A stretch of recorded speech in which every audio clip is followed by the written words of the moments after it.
386. Mon fils, je vais te donner quelques conseils qui te seront utiles dans toute ta vie d'homme. Retiens-les bien. N'ouvre jamais ta malle en présence de qui que ce soit. La force d'un homme vient de sa réserve. Il ne faut étaler ni ta misère, ni ta fortune. Fortune exhibée appelle jaloux, quémandeur et voleur. N'envie jamais rien, ni personne. Accepte ton sort avec fermeté. Sois patient dans l'adversité et mesuré dans le bonheur.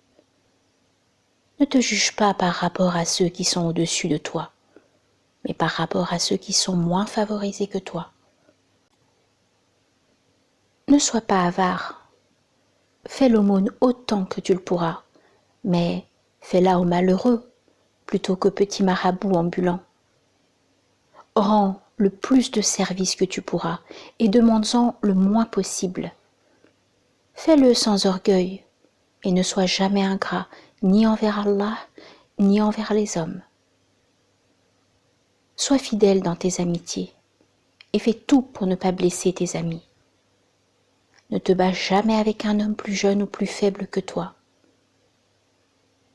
Si tu partages un plat avec des amis ou des inconnus, ne prends jamais de gros morceaux, ne remplis pas trop ta bouche d'aliments et surtout ne regarde pas les gens pendant que vous mangez car rien n'est plus vilain que la mastication. Et ne sois jamais le dernier à te lever. S'attarder autour d'un plat est le propre des gourmands et la gourmandise est honteuse. Respecte les personnes âgées. Chaque fois que tu rencontreras un vieillard, aborde-le avec respect et fais-lui un cadeau, si minime soit-il. Demande-lui des conseils et questionne-le avec discrétion. Méfie-toi des flatteurs, des femmes de mauvaise vie, des jeux de hasard et de l'alcool. Respecte tes chefs, mais ne les mets pas à la place d'Allah. Fais régulièrement tes prières, confie ton sort à Allah chaque matin au lever et remercie-le chaque soir avant de te coucher. Amadou Empaté Ba dans Mémoire Amcoulette l'enfant Peul.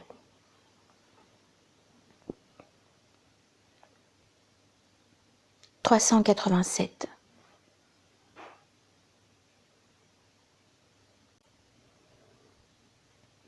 Une répétition. Cette parole, la ilaha illallah, est la clé de l'ouverture. Tiens la clé de la fermeture avec toi de sorte que celui qui dit la ilaha illallah soit libéré.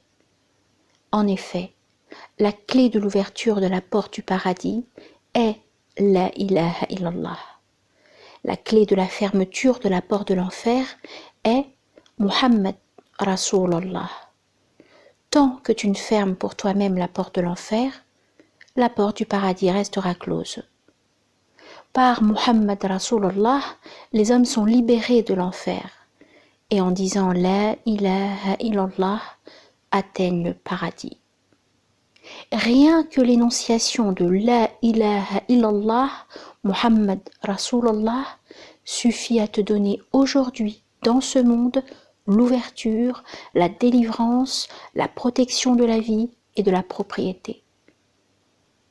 Demain, le jour de la résurrection, il te suffit de prononcer cette parole avec sincérité dans ton cœur pour qu'elle te donne la délivrance.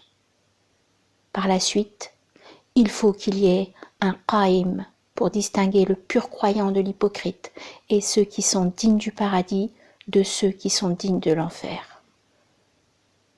Abdelkarim Shahrastani dans Mejlis.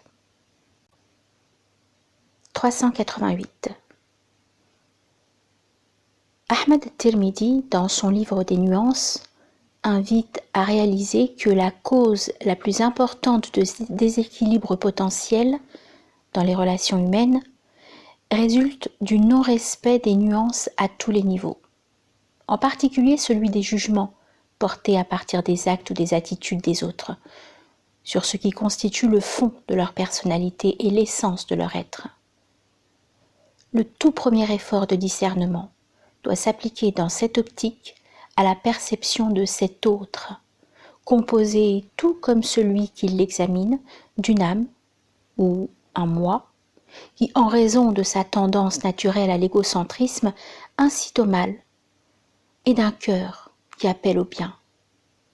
De ce fait, traiter quelqu'un a priori comme une entité monolithique, c'est blesser gravement son cœur, alors que seul son moi égoïste est responsable des actes néfastes qu'il peut commettre.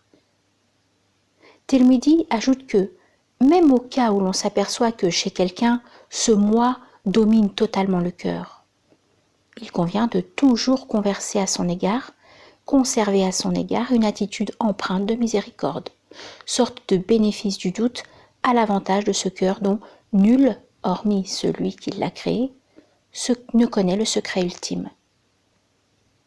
Dans cette perspective, les hommes ne peuvent espérer comprendre leurs semblables qu'à travers les actes qu'ils posent. Les actes sont apparents, or ce qui est apparent dépend de ce qui est à l'intérieur. Par conséquent, le deuxième conseil du livre des nuances consiste en une incitation à se montrer prudent au cours de cette observation, dans la mesure où deux actes totalement identiques en apparence peuvent renvoyer à des buts, des intentions et plus profondément à des motivations radicalement opposées. Geneviève Gobillot, dans Introduction au livre des nuances ou de l'impossibilité de la synonymie, كتاب الفروق ومن التعارض للحكيم الترمذي.